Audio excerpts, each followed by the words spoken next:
Hello, bachcho. Let's read this question. So this question says, consider the situation shown in the figure.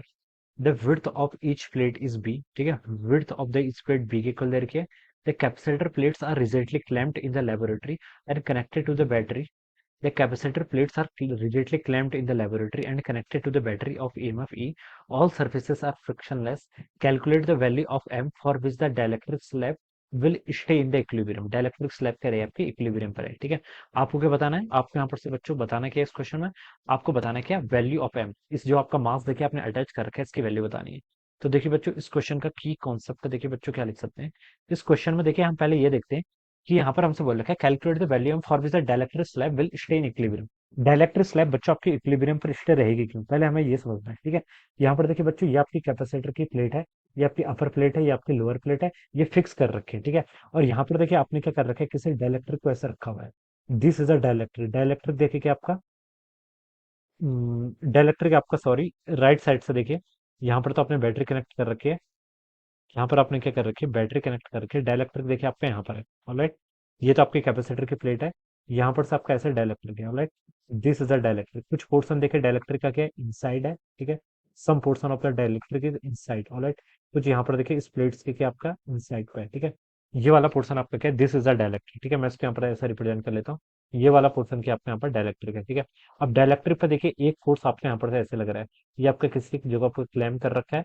यहाँ पर से देखिए इससे क्या कर रखा है हमने, एक मास क्या कर रखा है, एम को अटैच कर रखा है. ठीक है, एम मास पर देखिए आपके बच्चों कौन कौन सा फोर्स लेंगे. एम मास पर देखिए आपके फोर्स लेंगे, इसका मास एम है तो हम बता सकते हैं ग्रेविटी के कारण इस पर एम जी फोर्स लेगा in the vertical downward direction. M g force लेगा, तो यहाँ पर क्या लेगा बच्चों, टेंशन लेगा. सेम स्ट्रिंग है तो बता सकते हैं यहाँ पर आपका टेंशन लगेगा इस डायरेक्शन में. ठीक है, तो इस डायलेक्ट्रिक को देखिए, ये टेंशन वाला फोर्स क्या कर रहा है, बाहर की तरफ खींच रहा है. क्या कर रहा है, बाहर की तरफ खींच रहा है. इस प्लेट की देखिए आपकी लेंथ कितनी देर की, एल के इक्वल क्वेश्चन में गिवन कर रखी है.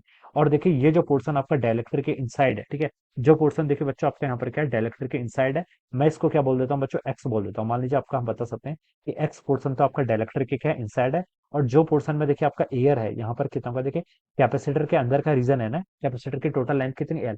तो हम बता सकते हैं जो आपका एक्स पोर्शन है बच्चों, वो तो आपकी क्या है, इसके इनसाइड पर है. ठीक है, कैपेसिटर के इनसाइड है. ठीक है, एक्स पोर्शन. और एल माइनस एक्स में क्या है बच्चों, आपकी एयर है. ठीक है, अब देखिए यहाँ पर ये जो टेंशन का फोर्स है, ये इसको बाहर की तरफ खींच रहा है. ठीक है, लेकिन ये इक्विलिब्रियम पर है, क्वेश्चन बोला गया. तो इसका मतलब है कि देखिए इस डायलेक्ट्रिक पर कोई फोर्स ऐसा लग रहा है जो अंदर की तरफ लग रहा है. ठीक है, some external forces acting on the dielectric, जो इसको क्या कर रहा है, बाहर जो टेंशन लग रहा है इसको बैलेंस कर रहा है. ये फोर्स देखिए बच्चों कौन सा होगा, अब हमें ये देखना है.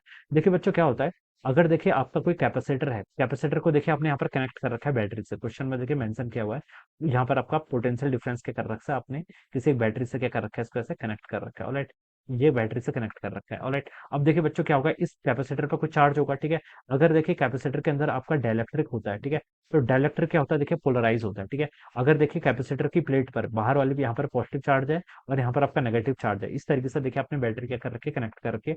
तो बाई पोलराइजेशन हम बता सकते हैं, यहाँ पर आपका नेगेटिव चार्ज इंट्रोड्यूस हो जाएगा. ठीक है, यहाँ पर क्या होगा, आपका नेगेटिव चार्ज इंड्यूस हो जाएगा और यहाँ पर आपका पॉजिटिव चार्ज इंड्यूस हो जाएगा. इसमें आपका डायलेक्ट्रिक पर. ठीक है, अब इस डायलेक्ट्रिक पर देखिए ये नेगेटिव चार्ज, ठीक है, नेगेटिव चार्ज ये है, और कैपेसिटर के प्लेट पे पॉजिटिव चार्ज है. ठीक है, तो अगर हम इसको बाहर की तरफ लेके जाएंगे तो ये पॉजिटिव चार्ज क्या करेगा, देखिए इस कंडीशन में तो हम बता सकते हैं जितना पॉजिटिव चार्ज है इतना ही नेगेटिव चार्ज है, ये एक दूसरे को क्या कर लेगा, कैंसिल कर देगा. ठीक है, ये जो बाहर का पॉजिटिव चार्ज है ये इस डायलेक्ट्रिक प्लेट को अपनी तरफ खींचेगा, और ये या बाहर का जो यहाँ पर प्लेट पर नेगेटिव चार्ज है, ये इस पर जो डायलेक्ट्रिक का पॉजिटिव चार्ज है इसको अपनी तरफ खींचेगा. लेकिन अगर ये सिचुएशन आपकी ऐसे हो जाए, ठीक है, अगर हम डायलेक्ट्रिक को देखिए बाहर की तरफ ऐसे पुश करें, ठीक है, तो अब हम बता सकते हैं इस पर क्या लगेगा, नेट फोर्स लगेगा. यहाँ पर का जो पॉजिटिव चार्ज था, ये इस नेगेटिव चार्ज को क्या करेगा, अपनी तरफ खींचेगा. ठीक है, तो ऐसे फोर्स लेगा. तो इस फोर्स के बच्चे दो कंपोनेंट आएंगे, एक कंपोनेंट आपका इस डायरेक्शन में आएगा. ऑलराइट, और एक कंपोनेंट आपका ऐसा आएगा. तो ये परपेंडिकुलर वाले कंपोनेंट तो बच्चों देखिए क्या हो जाएंगे, आपके यहाँ पर से कैंसिल हो जाएंगे, और आपका जो कंपोनेंट इस डायरेक्शन में, ठीक है, हॉरिजॉन्टल डायरेक्शन में, वो बचेगा. तो हम बता सकते हैं इस पर आपका नेट एक्सटर्नल फोर्स लग जाएगा इस डायरेक्शन में. ठीक है, तो यहाँ पर भी बच्चों वही होगा, नेट एक्सटर्नल फोर्स आपका इस तरीके से यहाँ पर आएगा. ठीक है, अब हमें बताना है कि देखिए ये एक्सटर्नल फोर्स आपका इस टेंशन को क्या कर रहा है, बैलेंस कर रहा है. ठीक है, क्योंकि टेंशन की वैल्यू बच्चों कितनी यहाँ से, एम जी के इक्वल है. अब आपको क्वेश्चन पूछा कि एम की वैल्यू बतानी है. ठीक है, तो बच्चों देखिए उसके लिए हमें क्या करना पड़ेगा, उसके लिए हमें यहाँ पर ये एफ एक्सटर्नल की वैल्यू क्या करनी पड़ेगी, कैलकुलेट करनी पड़ेगी। फोर्स कैलकुलेट करना तो कैसे करेंगे बच्चों? हम देखिए यहाँ पर हम फोर्स तो बच्चे कैलकुलेट कर नहीं सकते। क्यों नहीं कर सकते? देखिए, अगर हम कुलम्स लॉ से करने की सोचे तो उससे नहीं कर सकते। क्यों? क्योंकि देखिए यहाँ पर चार्ज का डिस्ट्रीब्यूशन हमें पता नहीं है। क्योंकि देखिए चार्ज किस में डिस्ट्रीब्यूटेड है, डाइलेक्ट्रिक में भी है और प्लेट पर भी है। तो हमें इसको दूसरे तरीके से करना पड़ेगा। हम इसको पोटेंशियल एनर्जी के टर्म से क्या करेंगे, सॉल्व करके बताएंगे।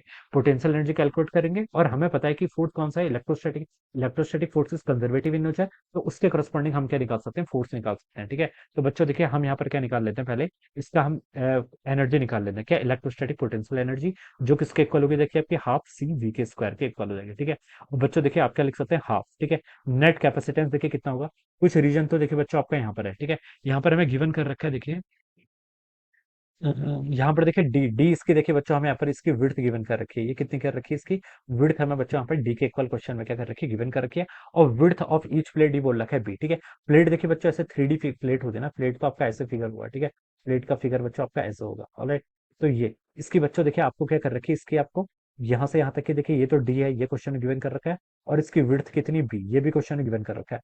अब ये पोर्शन देखिए आपका यहाँ से लेकर यहाँ तक का पोर्शन तो देखिए खाली है, एयर है।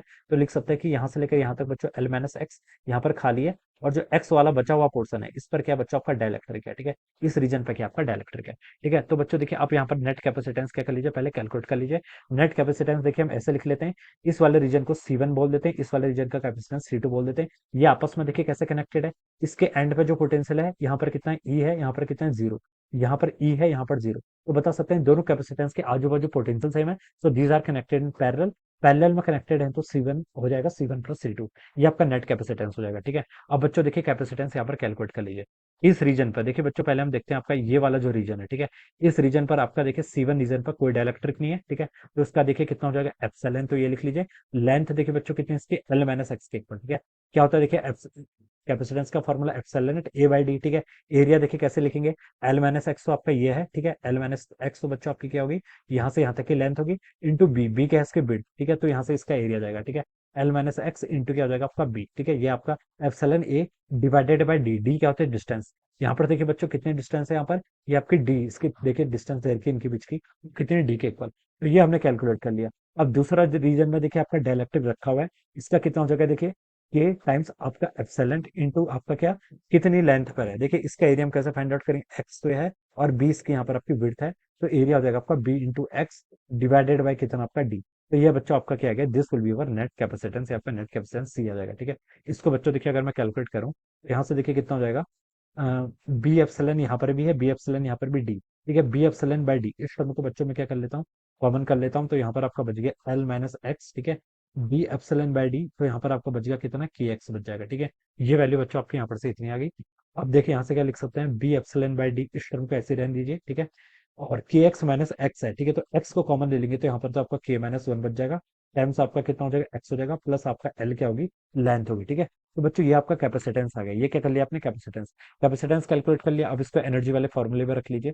कैपेसिटेंस देखिए बच्चों कितना गया आपका, बी एप्सिलॉन डिवाइडेड बाय कितना, डी, टाइम्स देखिए आपका यहाँ पर क्या लिख लीजिए इसको, के minus one times x plus L. ठीक है, तो ये आपका यहाँ पर से इतना आ जाएगा। ठीक है, ये तो आपका क्या आ गया, हाफ सी हो गया। वी, वी क्या है, पोटेंशियल। यहाँ पर देखिए कितनी बैटरी का ईएमएफ गिवन है, बोल रखा है देखिए, ई के इक्वल है, तो हाफ सी ई स्क्वायर हो जाएगा। ठीक है, तो ये बच्चों आपकी पोटेंशियल एनर्जी आ गई।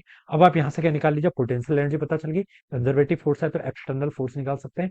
एक्सटर्नल फोर्स होगा आपका minus del u by del x के इक्वल। ठीक है, बच्चों आप क्या कर लीजिए, उसको डिफरेंशिएट कर लीजिए। माइनस साइन आपका यहाँ पर आ गया, वन बाई टू ऐसे रहेगा, बी एप्सिलॉन बाई डी, ये टर्म कांस्टेंट है।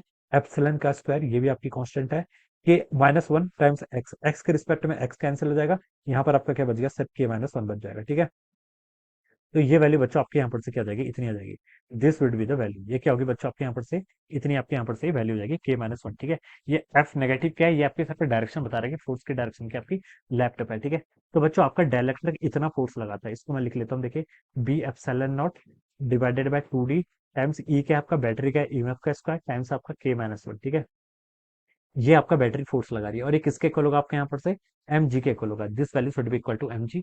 और आपसे पूछ रखा है calculate the value of M. अब आपको यहाँ पर क्या बताना है, एम की वैल्यू बतानी है। तो बच्चों देखिए आप क्या कर लीजिए, एम की वैल्यू के लिए अब आप यहाँ पर एक क्या कर लीजिए, ये सारी वैल्यूज पुट कर लीजिए। तो हो जाएगा आपका बी तो यहाँ पर हाई एप्सिलॉन नॉट टाइम्स आपका क्या हो जाएगा, ई इसकी ई एम एफ है बैटरी का, के माइनस वन डिवाइडेड बाय बच्चों कितना हो जाएगा आपका 2d टाइम्स जी के इक्वल, ठीक है।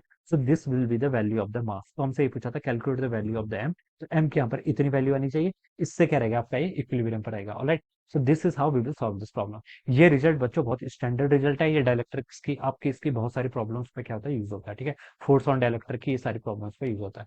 So this is how we will solve this problem. So I hope you all understood this concept. All the best and thank you so much.